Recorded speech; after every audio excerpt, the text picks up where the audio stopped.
In this class, we will learn how to connect I/O devices with 8086.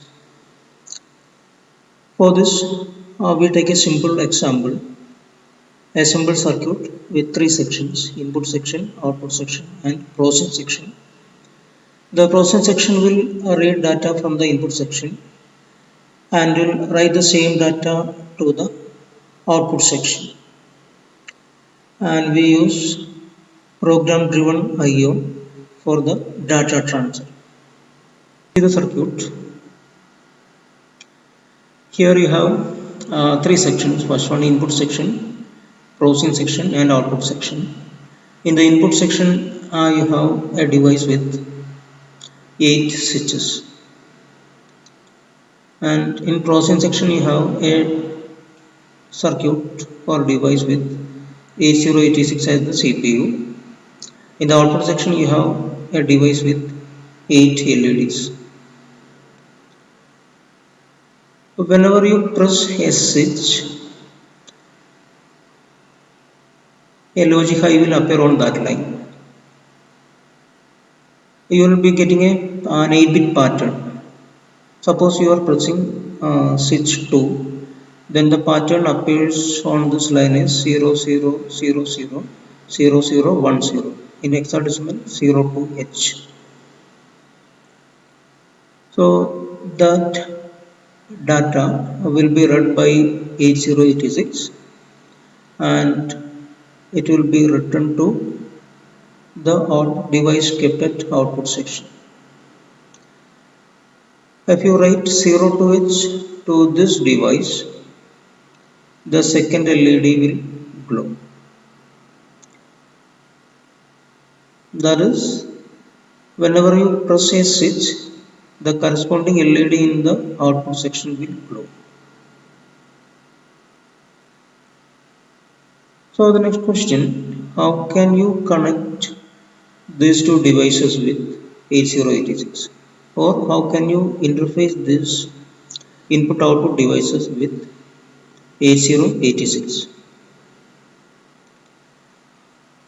So CPU has to take the data from the input device and it has to deliver the data to the output device. So it's an I/O transfer. We have learned this I/O transfer can be done in three ways. First one a program driven, second one interrupt driven, and the last one DMA. In program driven I/O, the CPU will monitor the input device. When it is ready to transfer the data, it will take it. For an output device, CPU will monitor the output device. When it is ready, CPU will write the data to the output device. It consumes a lot of CPU time. That is the main disadvantage. The second one is interrupt driven. Whenever the device is ready to deliver the data or take the data, it will interrupt the CPU. At that time, CPU will read the data or write the data. In DMA, the data transfer happens without the involvement of CPU. That is, after initialization of the data transfer, CPU is free from the data transfer. So here we are using a program driven I/O. That is, the CPU will continuously read the 8-bit data produced by the switches and it will write the data continuously to the device connected at the output section. Then you have learned there are two methods for interfacing I/O devices with CPU. First one, memory mapped I/O. Second one, I/O mapped I/O or peripheral I/O. In memory mapped I/O, you are allocating a particular area of your physical memory addresses for I/O devices. The advantage is that IO devices will be treated as a memory location. You can use any memory related instruction to transfer data between CPU and the IO device. So no need to define special instructions for data transfer. Then coming to IO mapped IO or peripheral IO, you are specifying special addresses 8-bit or 16-bit addresses for the IO devices, and this need special input output instructions. So you are not spending memory addresses for IO addresses in IO mapped IO because you are designing special 8-bit or 16-bit address for IO devices. Then next, if you connect the 8 lines from input section to the lower part of the data bus and connect the lower part of the data bus to the device at the output section, it will not work because the microprocessor communicates with other devices through special devices called IO ports. So we need IO ports to connect these input output devices. We have 74LS373 and 74LS245 as IO ports. 74LS373 is an 8-bit latch. A latch is a digital IC which holds the data put into it until it is cleaned. 74LS373 is an 8-bit latch, so it can be used as an output port. 74LS245 is an 8-bit buffer. A buffer increases the power of the input signal without changing the volume. So 74LS245 can be used as an input port. So we will connect the device at the input section to 74LS245 and we will connect the device at the output section to 74LS373, the latch. So here we are using IO mapped IO, that is we will be designing special 16-bit addresses for the IO ports. Remember, we are connecting the devices with the IO ports. So once the CPU put the address on its address bus, the ports will be activated. Through the port, CPU can read the data from input device. Through the output port, CPU can write data to the output device. First, we will see how can you put an input port and connect the input device and CPU. Let us check how the input section is connected to A086. Input section, we have a device with 8 switches. We are using 74LS245, the buffer device. It is bidirectional. That means it can act as input buffer as well as output buffer.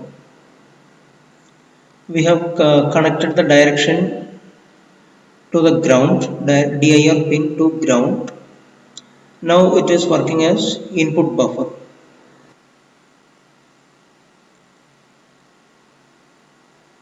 See, buffer is a device which will increase the power of the input signal without changing the value. The address assigned to 74LS245, the input buffer is 0740H. That is, the address of the input port is 0740H. And we are using 74LS245 as the input port. So when the address 0740H appears on the address lines of 8086, the device 74LS245 should be enabled. Next, let us see how the address is decoded. See, when the value 0740H appears on the address lines, we are using a 16-bit address because our interfacing scheme is IO mapped IO. You know, IO mapped IO uses special address space for IO devices, 8-bit or 16-bit. Here we are using 16-bit. When 0740 appears on the address bus, A15 should be 0, A14 should be 0, A13 should be 0, A12 0, A11 0, A10 logic high, A9 high, A8 high, A7 0, A6 1, A5 2, A0 0.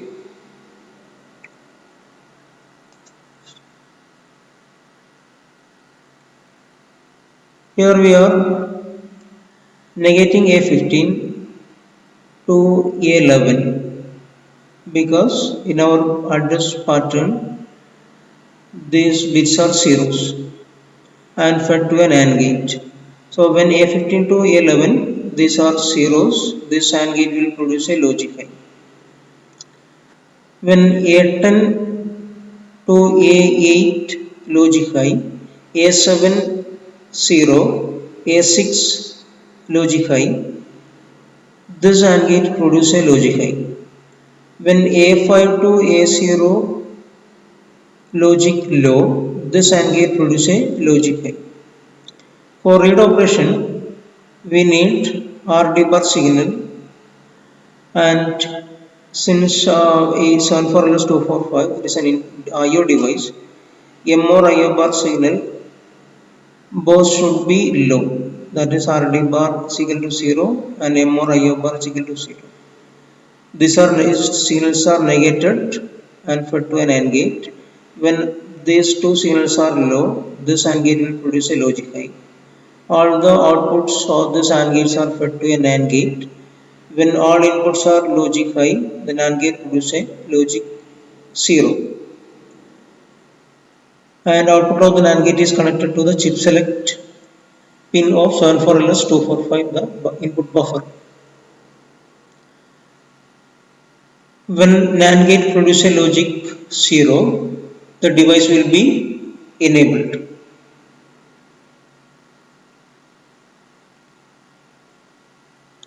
See, the data bus of 74LS245 is connected to the data bus of 8086. We are using the lower part of the data bus.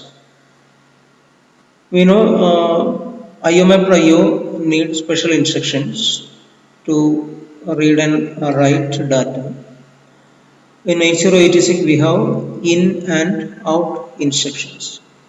In instruction to read the data from the device, out instruction to write the data to the device. We have interfaced our input device to 8086 through the port 0740H. Next, let us think about the program which will give the status of these 8 switches in BL register.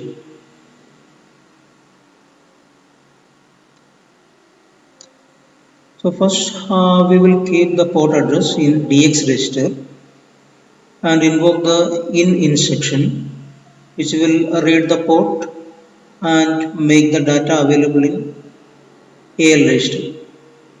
Since you are expecting the status in BL register, we have to move the content of AL register to BL register. Whenever you want to know the status of these 8 switches, you have to run this program.